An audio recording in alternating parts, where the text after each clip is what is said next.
From the College Football Hall of Fame in Atlanta, Georgia, this is CampusLore Live, presented by Geico.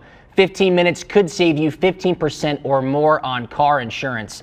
I'm your host, Drew Butler, joined as always by my co-host, Aaron Murray. Special guest this week, Deion Jones, linebacker for the Atlanta Falcons. Deion was the second-round pick for the Falcons in 2016 and a Pro Bowler in 2017. LSU grad too, man. Big game coming up this weekend. Deion, thanks so much for being here. How's everything going? Everything's been good. I've been having just healing. That's about it. Awesome, man. We got a lot to talk about. Yeah. Let's start with something that's near and dear to you. LSU, the Tigers, the Bayou Bengals. A big game, like I mentioned, coming up this weekend against the Georgia Bulldogs. Aaron and I, obviously, Georgia guys. The thing I want to talk to you about first, and Aaron and I were talking about this pre-show. You mentioned it as well. LSU turns out NFL talent like it's their second job. Play football first, put players into the NFL second. You're a defensive guy. I'm just going to rattle off a couple names here, Aaron, that you played against every single day. Odell Beckham Jr., Jarvis Landry, Leonard Fournette, Darius Geis. I mean, among so many others that we'll get to.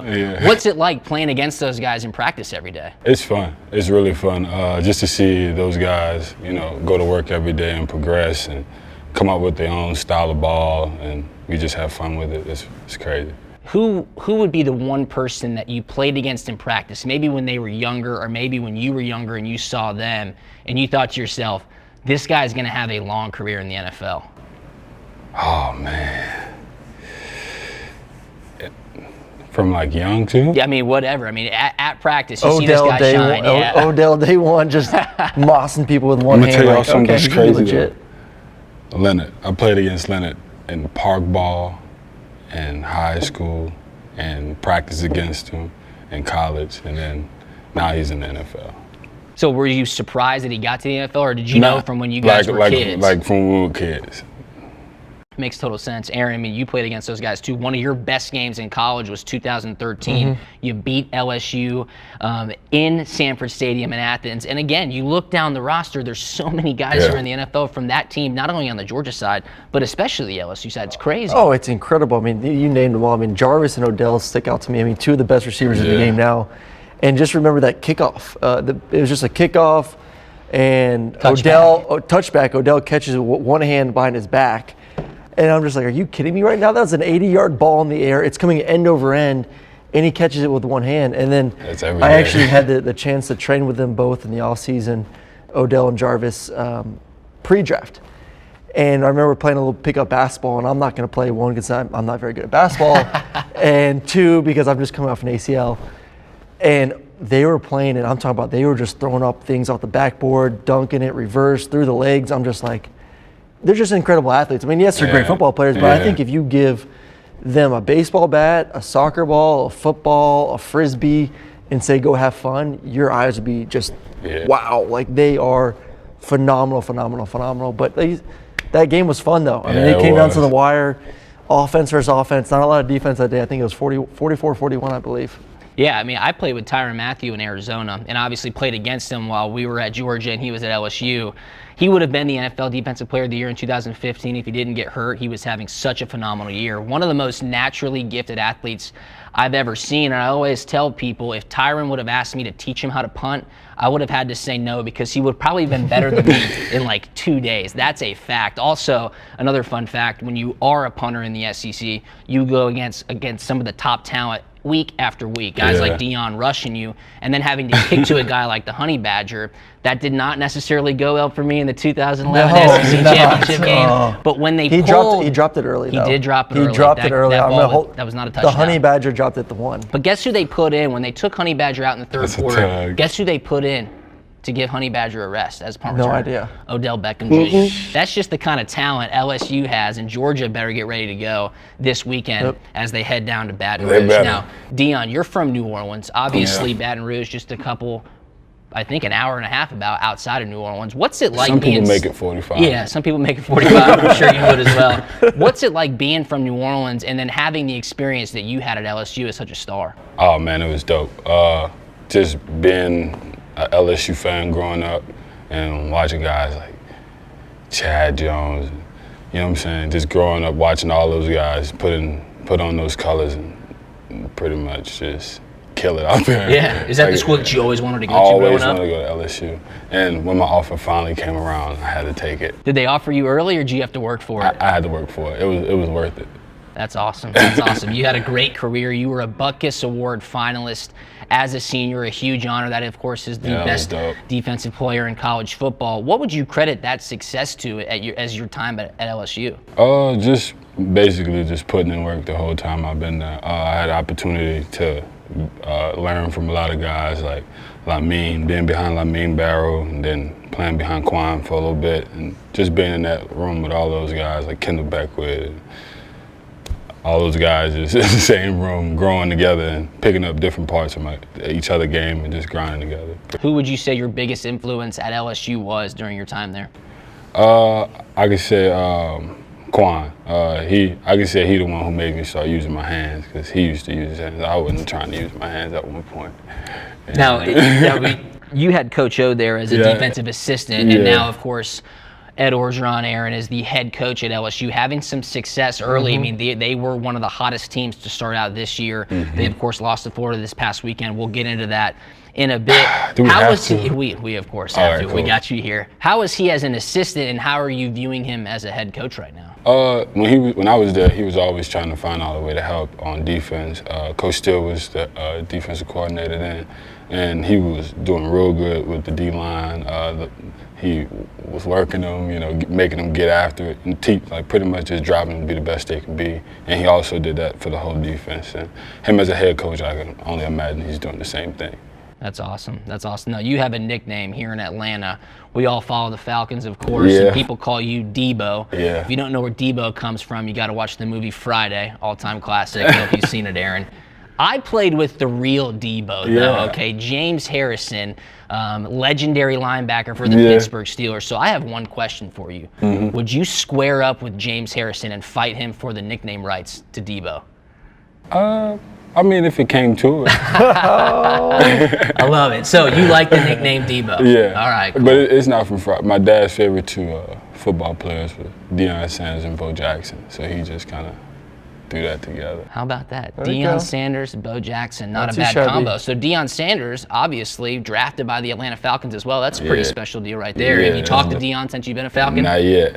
Plan on it, though. All right, you Aaron, go. call Deion, set it I'll up make it for happen. Debo. Don't worry. Make it happen. Okay, Drew has more connections. He'll make it happen. you better He's a believe big it. guy over I here. got all the He connections. runs the show. Speaking of Believe It, this is Believe It, where we state what we believe to be true in college football. Believe It is presented by Geico. You won't believe how easy it is to switch and save hundreds on car insurance with Geico. Believe it. Aaron, my Believe It last week was that Tennessee is going to upset a team in the SEC this season. Now, Tennessee had just gotten blown out by Georgia, got a lot of flack on social media, as expected, but Auburn lost to Mississippi State this past weekend. Now they go to play Tennessee, and my Believe It from last week's looking pretty decent. So before I give you my Believe It for Week 7, tell me what yours is. I got to go with Justin Herbert, the quarterback for Oregon.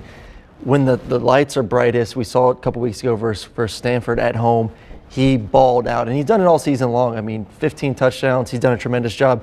In my opinion, should be the first quarterback taken in next year's draft. Wow. I like him this week. And once again, they got a big test at home versus Washington, a very good defense. He's going to go out there. I hope everyone on the East Coast stays up, all the Heisman voters, everyone who has no idea anything about this Oregon team or about this quarterback. Trust me, stay up, watch this game, because he is a phenomenal quarterback, and he'll entertain you all night long. He will put you to bed slowly because you're going to have to watch the whole thing because it's so good. But afterwards, you'll be exhausted from all the touchdowns he's going to throw. Awesome. Debo, tell me what your Believe It for Week 7 I is. am taking LSU over Georgia at That's at it. Valley. Yes. You'll put your name on it already? Yes. Stamp it. All right, We we'll took get a to hard that. we took a hard one last week, and I feel like they got to get it this week. Somebody's got to get it. He's laying the framework for a great debate later on in the show. My Believe It for Week 7, Aaron, you might disagree with this one. I believe it when I say Notre Dame's going to lose a game. They're not going undefeated. They have been getting way too much attention, and I agree. Ian Book, championship good. caliber quarterback, he's been showing that he can do it through, 3 games so far? Yep.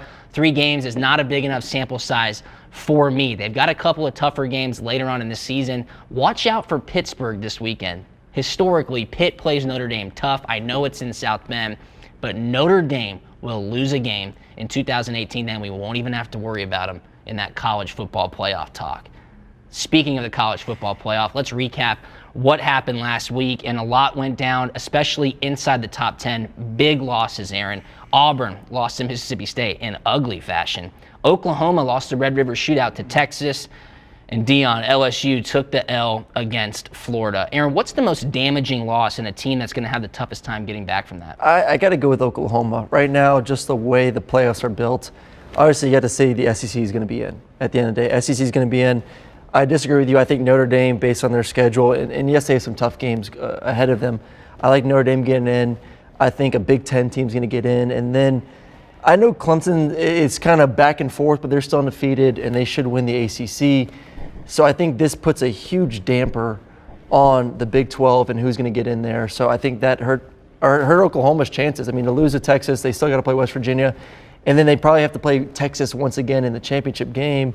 So they have a tough road. They need to start now praying that other teams start losing if they want to be able to get into that Final Four. It's a tough spot to be in. You always want to control your own destiny. Unfortunately, Oklahoma not able to do that. A team that lost last weekend, LSU, they technically control their own destiny still. Was that a tough loss for LSU, or would you say Auburn had a worse loss against Mississippi State? Just because the rivalry behind that game, I think LSU it was a tough one, but I think, like I said, we'll bounce back this week with this Georgia game. Yeah, they got a big game this weekend. Georgia and going it's at to home. Baton Rouge. Should be fun. Absolutely. It's going to be a blast. Get their spirits back up. They better try. Well, the only thing I have, obviously I think the Oklahoma one is bigger just for the fact of it had playoff implications. For sure. I think LSU, good football team, but they still got to play Georgia and they still got to play Alabama. We know Alabama right now is going to win the West. So this really doesn't hurt LSU's chances of making it because I wasn't anticipating them making it anyways. So I think that's the big difference. But I think it hurts LSU from a momentum standpoint because they were rolling. I mean, just kicking butt. But we'll talk about it later. They have an opportunity to get the train back going again versus Georgia at home. They absolutely do. And Auburn, that loss to Mississippi State in terrible fashion. The offense looks pedestrian. Jarrett Stidham, where have you gone, my friend? It almost seems like everybody. Where's the offense gone? What they've been saying about Gus Malzahn over time is that he needs a mobile quarterback to run his offense efficiently. Jarrett Stidham can throw the ball with the best of them, as you stated, but they just can't do it. Listen, the best coaches adapt. I mean, who would have thought Nick Saban would be an 11 personnel? But he adapted because he has great receivers and a great quarterback. Great coaches change their game plan to fit the needs and fit the abilities of their players. Yes, sir. Malzahn, figure it out. You got a quarterback who can throw the ball. Figure out some new schemes, whether it's blocking, whether it's route running, whatever it is. He's your best player offensively right now. You don't have a run game. Your offensive line's not great. Your quarterback is your team. He is your offense. Get back to the drawing board because you got half a season to go and there's still a lot of play left, but you got to figure out offensively because they looked, and Mississippi State's a good defense and at home, but they did not look good. And honestly, they haven't looked good offensively this entire season. Auburn loses to an SEC West opponent. LSU loses an SEC conference game. Georgia still undefeated in the SEC East. Is the SEC championship game already decided? Should you get your tickets if you're an Alabama or a Georgia fan? Well, if you're an Alabama fan, you should have got your tickets as soon as they won the national championship. With those receivers and then two at the quarterback, I would be like, let me buy tickets to Atlanta and then let me buy tickets wherever the Natty is because they're going. I mean, they're just too good. And shoot, I would go buy it for next year too because all those guys are back. Wow. You know Alabama is going to be great on defense. And then they get Tua back again next year, and they get all those receivers back again next year. Alabama, save some money, buy your tickets in advance for 2019 or 2020 championship games because they're going to make it. But Georgia, listen, I think Georgia's a tough. These next four games, huge. LSU, Florida, Kentucky. I mean, Auburn. Yeah. I mean, these four games right now are going to tell a lot about these Georgia Bulldogs. Should they be favored in all of them? Yes, I think they should be. But if they don't play their best game, they will lose. Where if Alabama doesn't play their best game, they're still going to win by 14. Yeah. That's just the way things are right now. Dionne, you've played in these games. You're in the NFL now. That's the beauty of football. You have to play the game. You can't just throw your helmet out there and expect to win. Now, Alabama, they might be able to do that, but do you expect Alabama and Georgia to be in the SEC championship in December?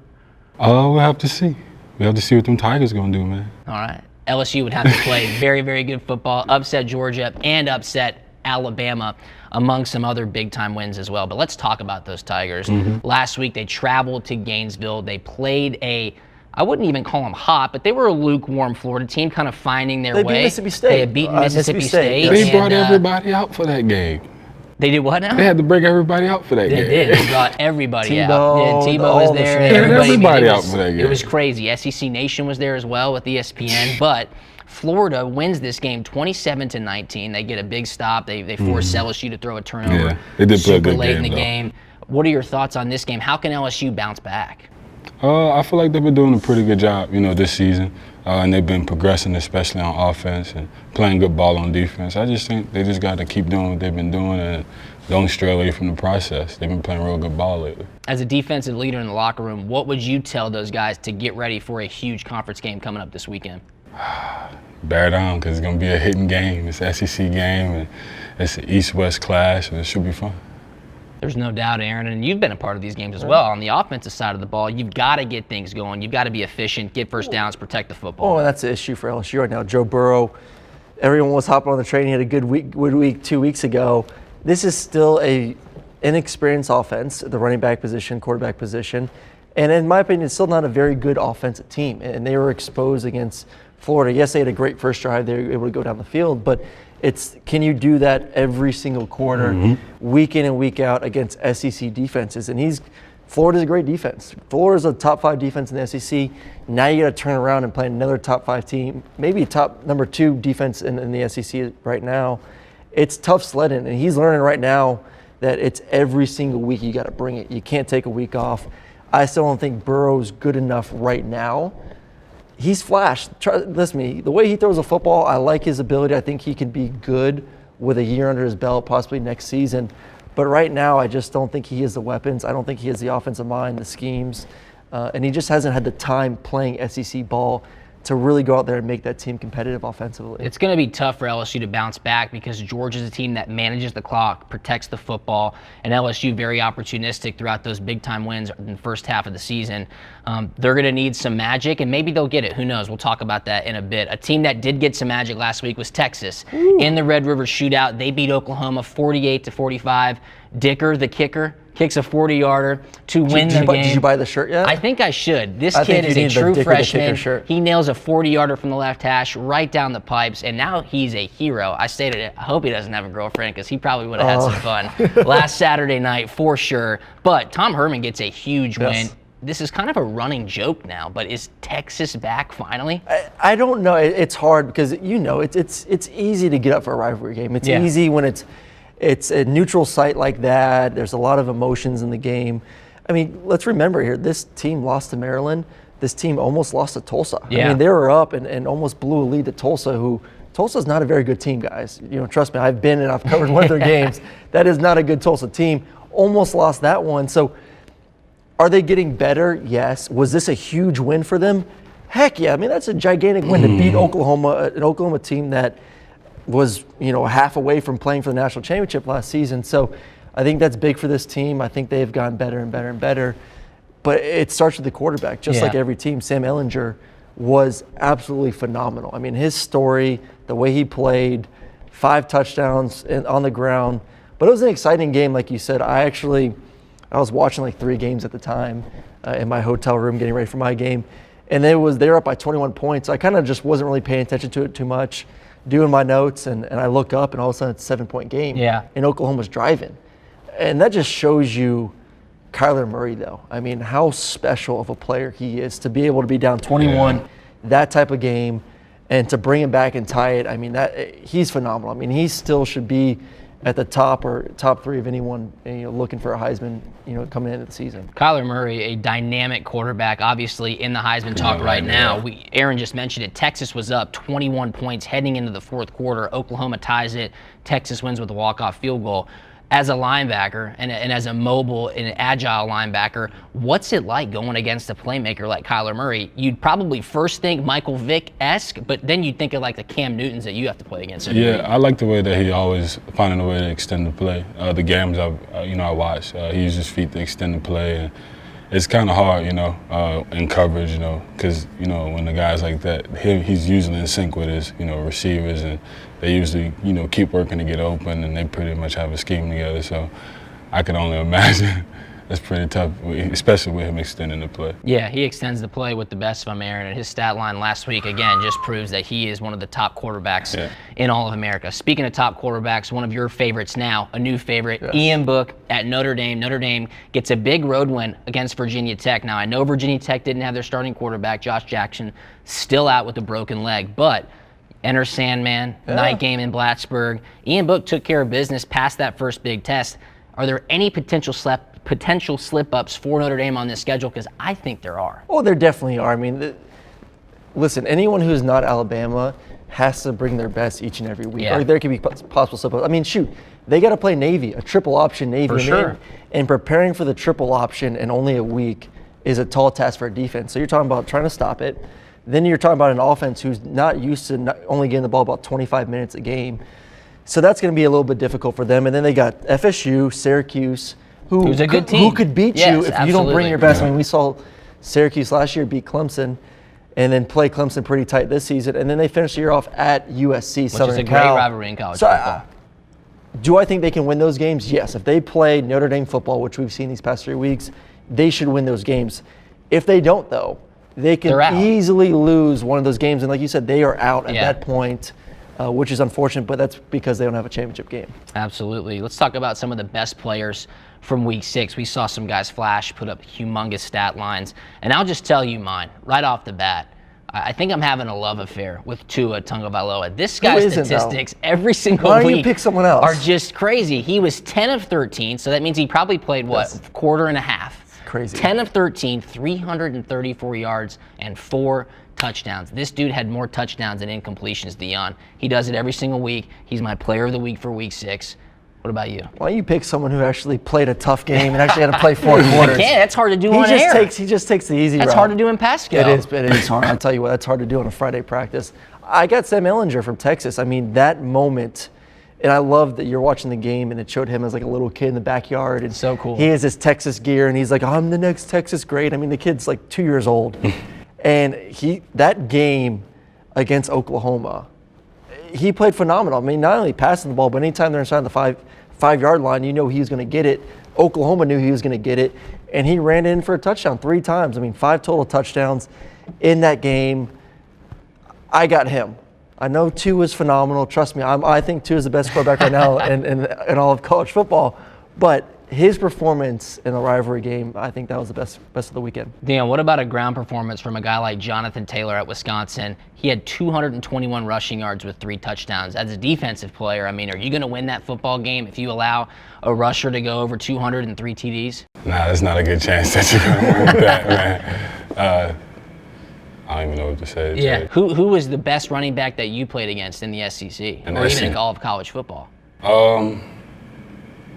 Todd Gurley, UGA.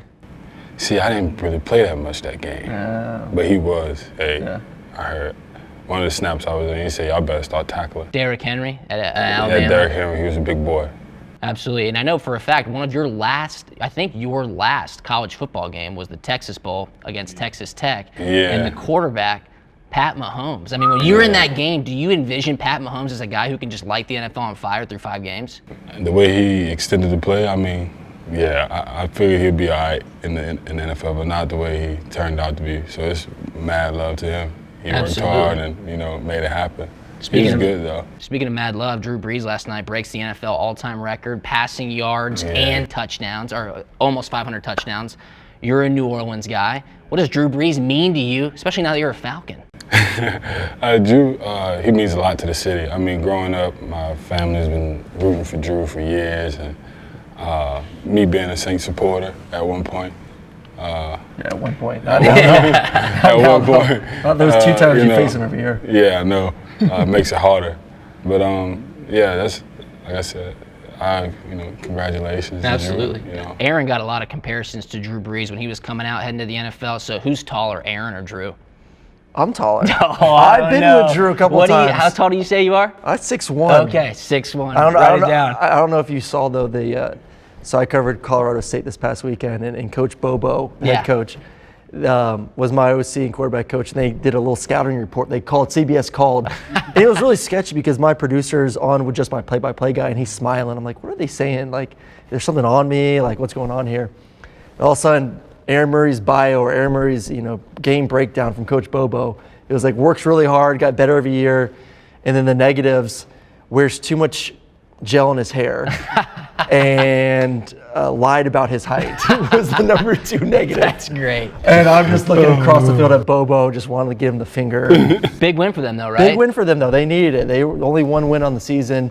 Obviously, his health has been a major concern this entire season, but he's getting better and better every week, which is a good sign, and you just know he loves being out there with his guys. Absolutely. Big win for Colorado State. Definitely looking forward to them playing in Week 7. Let's turn our attention to Week 7, and now getting closer towards that third quarter of the season, and the college football playoff polls are right around the corner. Who are your top 4 right now, Aaron? My top 4, I got Alabama, 1. I got Notre Dame, number 2. Listen, wow. If you want to talk about who's playing the best football right now, okay. Right now, you got to tell me Alabama obviously is elite. Is that how you would vote if you were on the committee? If I was on the committee and I had to pick the top 4 today, Notre Dame is playing better football than anyone in the country besides Alabama. All right. Right now, they are. Number 3, UGA, just consistent, great football. Obviously, big test going these next 4 weeks, but I like UGA. Then I like Ohio State. I think they had a tough challenge at Penn State a couple weeks ago. They passed that test. I mean, we saw it. I mean, that's a tough place to play. Absolutely. Undefeated. Dwayne Haskins has been balling out, so I like Ohio State. And the one team, Clemson, just misses out, number 5 for me. Yeah, Clemson had a huge win last week, 63-3 against Wake Forest. Answered a lot of questions for sure. Deion, your top 4, it obviously seems like Alabama's going to be in there. Georgia, after this week, maybe not. Would you go not. Ohio State, Clemson, or would you put Notre Dame in your top 4 also? If Clemson has to go undefeated, I'm going to say if Notre Dame has to go undefeated, I don't know. You don't know. Yeah. Yeah, I mean, think it's they're going to be make tough. it. They got tough sledding coming up. They do. Yeah, that schedule is no joke. I would have to go, Aaron. Alabama, of course, number 1, a distant number 1. I mean, I want to say Alabama, and then whoever Alabama beats, number 2, and then I mean, it just doesn't even make sense right now. But Alabama, Georgia, Ohio State, and I'm throwing Clemson in there. I just have not seen it, and because of my believe it, obviously said it earlier in the show, I don't think Notre Dame's going to go undefeated. So I'm going to stick with the chalk: Alabama, Georgia, Clemson, Ohio State, in no particular order. We talk about it every week, though. Tua Tagovailoa is just lighting the college football world on fire, and he's doing it with very limited playing time. But Arkansas scored 31 points against Alabama last week, and it just goes to show you, we've talked about it in weeks past. Can anybody make them play 4 quarters of football? And if they do, is there any way that they could be upended? No, there's no chance right now. Like I said, Alabama, buy your tickets for the next 2 championships if you're a fan, because they're going to the ship the next 2 years. They're too good. And this is a team now, listen, yes, is their defense as good as it's been in the past? No. And they just had a big injury. And they just had a big injury on the defense, and they're already very thin at the defensive back position. But just put another offense, 5-star out there. Yeah, put another 5. This offense is so darn good that it doesn't matter what the defense can do. You would have to score every possession, which Alabama's, like I said, they're a good defense. Are they as good as they've been in years past? No, but they're still good enough to stop you and hold you to 20, 25. But that means you need to hold Alabama to that, which I don't think anyone can hold them under 40. Kirk Herbstreit said before the season, if Tua starts, they'll score 45 to 50 a game. I thought he was crazy, and I don't even know what they're having right now. He's scoring 40 and a half, not a game. It's wild. I don't see it either, but I just hope a game comes down to the field goal. I hope a game comes down to the field goal. It's going to be really interesting to see. LSU might come down to a field goal. It's always a tough one. It's always a tough one. Why is that game always a tough one, regardless of the talent on each sideline? I think it's just the hype behind it, like the rival behind it. I think it's always going to be a close game just because of the emotion behind it. Now, growing up, you stated you're from New Orleans. You were an LSU fan growing up. Was it always such a big rivalry against Alabama, or more so when Saban was in the mix and now at Alabama? It was kind of before, and then especially when he went. You know what I'm saying? Then it was really like, that's the rival. Absolutely. Yeah. We all know, and Aaron, you'd be a big proponent of this in college football and in football anywhere, at any level. Quarterback is the most important position for sure. Through 6 weeks of the season, who would you pick if you could start a team from scratch to be your starting quarterback? Can't pick yourself. I can't pick. Oh, man. I mean, obviously you'd probably pick 2, but I'm going to mix it up a little bit. I really like Kyler Murray right now. You can't tell me if you put Kyler Murray on Alabama or a team that has a good defense. He's already killing it right now, but that team would honestly be probably the favorites to win the national championship. I mean, he has to score 40, 50 points a game based on the way their defense is played. But look at him. I mean, he's completed 70% of his passes. He's 20-plus touchdowns, running, throwing, all that good stuff. I mean, he's a human joystick out there. I mean, he reverses field, runs around, and it just seems like he's playing high school football.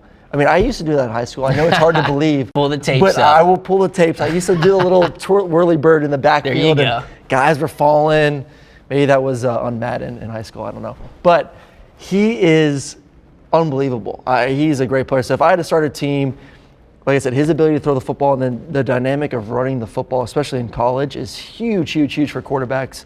So I got to take Kyler Murray.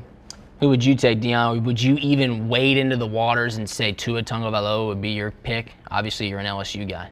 Nah, but he's a real good quarterback. If you're going quarterbacks, I like the quarterback from Ohio State. Yeah, Dwayne Haskins. He's a stud. I mean, he had 5 total touchdowns. I think 6 total touchdowns last weekend. He makes it happen on his feet, takes care of the football, but he can get out of the pocket and extend the play. He is not. He can extend the Drew, play. you I'm run not faster talking than him. about. You run faster than him, That Drew. is I've a seen bit of a you run. stretch. I've seen Okay, you run. well, I'll take that. But he can I get like out of you. the pocket, kind of like Big Ben does in Pittsburgh. Yeah, he's just he's tough to bring down. I wouldn't say he's, if it's 3rd and 12 and he has to go get 12 yards with his legs, he ain't getting it. All right. Kyler Murray, Tua, they're going to go get it. Well, on who 3rd and 12 do you with think legs. I'm going to pick for my quarterback to start a team? I got to go with Tua. And Drew it's likes just, hitting softballs. it's too true. You It can't is. steer It really away is. from just 100% facts. Yes. I'll go with Tua Tagovailoa. I just want to see him play 4 quarters. Please, Nick We all Saban, would. let the kid play 4 quarters. Let's see what he can do. Maybe he'll play 4 this week. Probably not, though. Let's talk about the Week 7 games, all right? First game we're going to talk about, Tennessee traveling to Jordan-Hare Stadium to take on the number 21 Auburn Tigers. And Auburn is a 15-point favorite. And I say, just wait. Tennessee coming off a bye week. Auburn's offense playing terribly. Jarrett Stidham, again, looks like he's lost in this offense. And I think Pruitt might be able to hang his hat on a victory this week. I don't like the 15 points. I think that's a little aggressive. I think they'll have a great defensive game plan for Auburn. Like you said, Auburn's been just completely struggling offensively. But I don't think Tennessee and Garantano at quarterback, they can have success versus this defense. I think Auburn's defense, they're riled up after giving up 195 yards rushing to Nick Fitzgerald. I think they're going to come out angry. We know it's at home. And I think Auburn's in desperation mode right now. I think after that loss to Mississippi State, they know they have not been playing the kind of football they want. I think they get back to somewhat of identity this weekend. I still think their offense is going to struggle, but I think they will shut down, especially at home, they will shut down this Tennessee team. So it will be a low-scoring game, but Tennessee, man, they're just bad. You don't talk about a team that has no talent on their team. There's not no talent on Tennessee, but it is very scarce. I mean, this is just not a very good football team. But Auburn just made Nick Fitzgerald look like the Nick Fitzgerald of old. But we know Nick Fitzgerald can run the football. Yeah. We know he can do that. So I'm not saying all of a sudden you gave a quarterback that's never run before 195 yards. Nick has shown the ability to win games with his legs. They shut him down passing. Was I surprised that he did 195? Yes. But I still like their defense at home. It's going to be noisy. And like I said, Tennessee's just not very good offensively. Would you agree that Auburn's in desperation mode? Do you think they'll beat Tennessee at home this weekend? I think we'll have to see. It's a home game. I think I played in that atmosphere. I think they play really good at home, especially if the crowd gets into it and they get rolling pretty. Well, I think if the crowd's not in, I don't think they'll be able to take it home. Yeah, it's tough. It's an 11 a.m. local kickoff, so the fans better answer the bell and help these guys out. They've got their backs against the wall. I'll take Tennessee. I'm sticking with it. Tennessee You're outright. crazy. Give me the points. Tennessee's winning this football game. You're crazy. So the game that we all want to talk about, though, number 2 Georgia traveling to Baton Rouge to take on the number 13 ranked LSU Tigers. Georgia, 7.5-point favorite, and that's not by mistake. I think Georgia matches up really well against LSU. Dionne, why is playing in Death Valley, a place where I have played, I don't believe you did, you obviously played there a bunch, why is it such an advantage to LSU? Oh, man.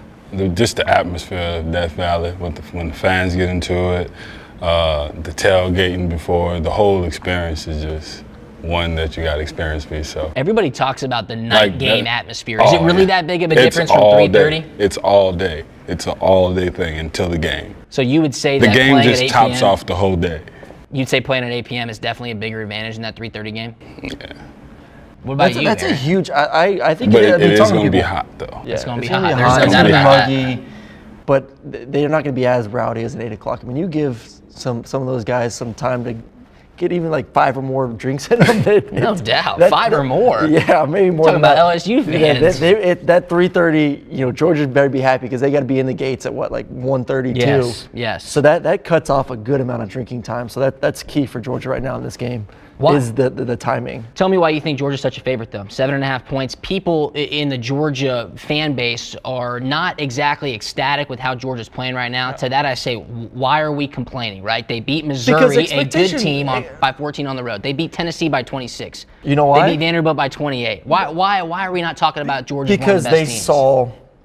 They saw what happened in the national championship game. Yes. And they said, we are right there with Alabama. Yeah, it's very true. We true. are right there with Alabama. We're just as good as Alabama.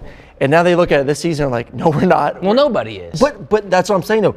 Expectations were, we are right there. Yes. We are just as good. We should have beat Alabama, Yes. which they should have. They should have won that game. Yes. So that's why expectations are here. They're thinking they're the next Alabama, but they're not at that level just yet, year in and year out. Last year was a special year. Leadership, players, offense, defense, things just were perfect timing. Sometimes that happens. Listen, Georgia's still a very good team. Georgia is a top 4 team in the country, but simmer the expectations. They're not Alabama, and that's the issue right now. But going into this game versus LSU, I agree. I think they match up well. Offensively, I like them. Defensively, I just don't think LSU's going to be able to do much. Yeah. I mean, we've seen LSU that offensively there's a lot of question marks. The one good thing is it's going to be noisy, and the one thing LSU struggled with is getting after the quarterback. And I know as a quarterback, when you go into a loud environment, huge benefit for the defensive line. I mean, they just have not been able to get after the quarterback.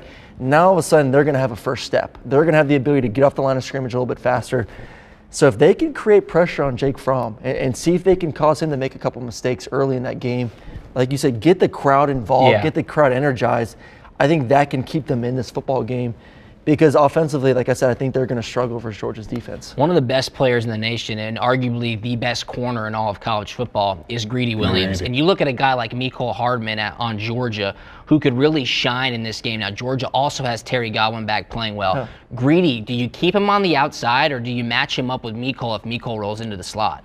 I say keep Greedy where he is. Yeah, you got to keep him outside, I like him on his island.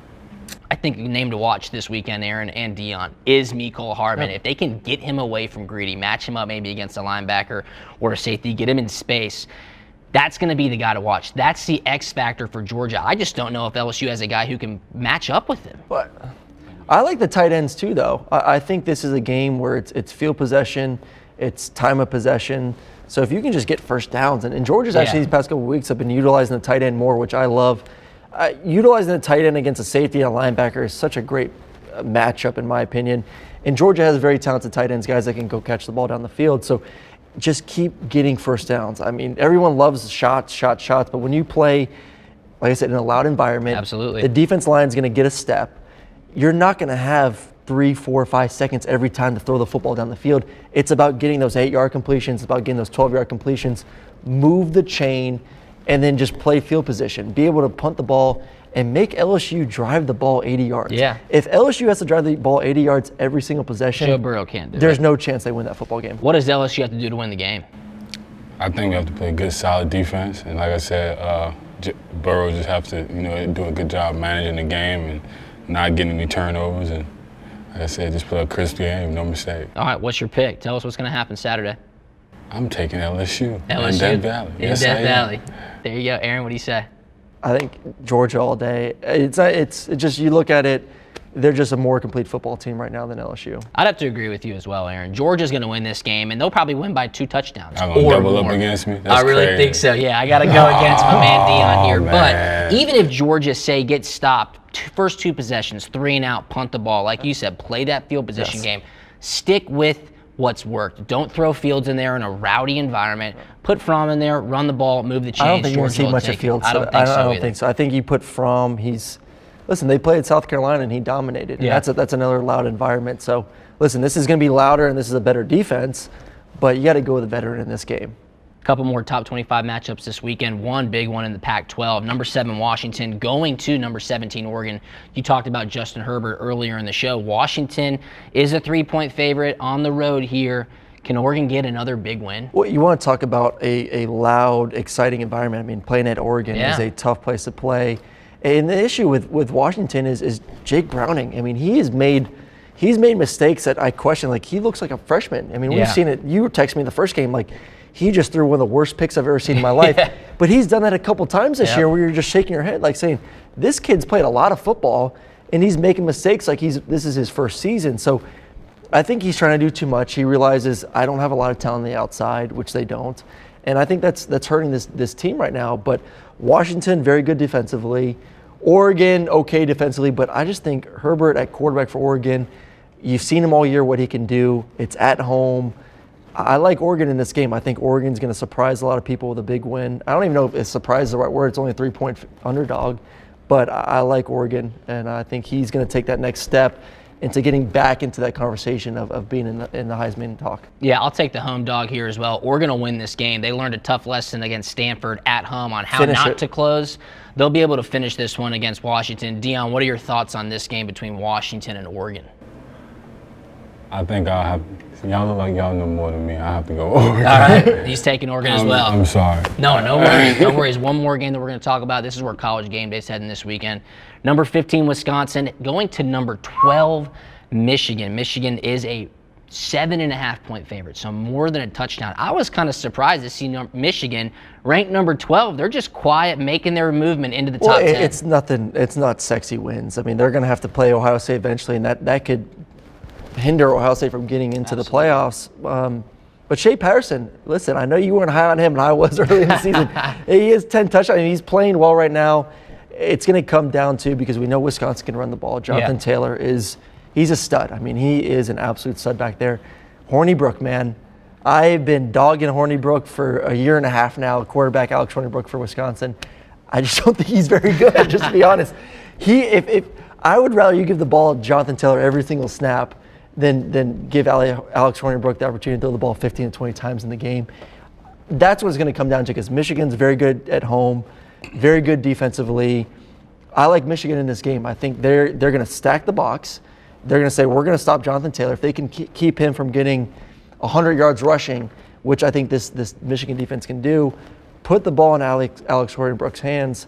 I like Michigan. Like I said, Shea Patterson's playing better. The offense is getting better, and it's at home. Yeah, Michigan has to win this game. Jim Harbaugh has lost way too many of these top 25 matchups as the head coach of the Wolverines. The Big Ten made sure this game would be at 7:30 p.m., trying to create some excitement. Yeah. I highly doubt this will be a riveting game to watch. Like you said, Jonathan Taylor is going to get a lot of carries. I don't think Shea Patterson will be as electric against that Wisconsin defense, but I do think it'll be low scoring. It'll probably be pretty close going into the fourth quarter, and I will go with Michigan as well to get a victory. Dionne, who do you think, the Badgers or the Wolverines?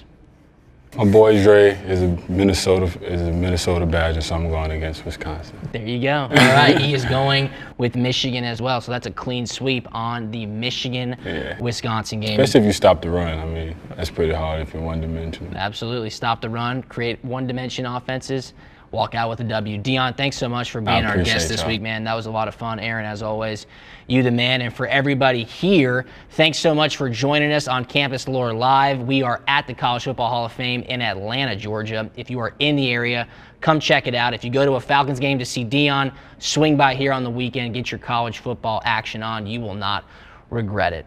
Thanks for tuning in.